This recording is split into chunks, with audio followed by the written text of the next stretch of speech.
আলহামদুলিল্লাহ, এটা কিছুক্ষণের মধ্যেই আমরা কোরবানি করবো ইনশাল্লাহ। এটা রাসূল সাল্লাল্লাহু আলাইহি সাল্লামের পক্ষ থেকে কোরবানি করার সিদ্ধান্ত হচ্ছে। আমাদের প্রিয় মহসিন ভাই সিদ্ধান্ত দিয়েছেন, এটা কোরবানি হচ্ছে ইনশাল্লাহ। রাসূল সাল্লাল্লাহু আলাইহি সাল্লামের পক্ষ হতে কোরবানির জন্য যে খাসির ব্যবস্থা করেছেন সেটা আমাদের ইতিমধ্যে কোরবানি হয়ে গেছে আলহামদুলিল্লাহ। এটা আমরা অসহায় গরিব দুস্থ মানুষের মাঝে বিলিয়ে দেব ইনশাল্লাহ।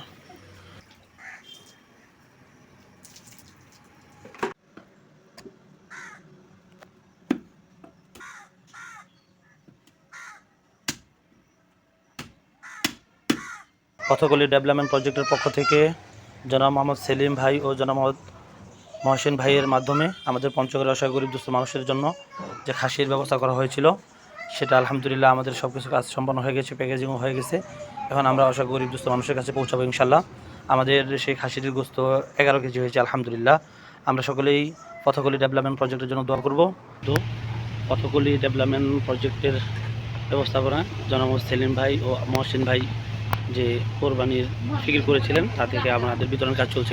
পথকলি ডেভেলপমেন্ট প্রজেক্টের পক্ষ থেকে জনাব মোহাম্মদ সেলিম ভাই ও মহসিন ভাইয়ের পক্ষ থেকে পঞ্চগড়ের অসহায় গরিব মানুষদের জন্য যে কোরবানির গোস্ত হাদিয়া পাঠিয়েছেন সেটা বিতরণের কাজ চলছে আলহামদুলিল্লাহ।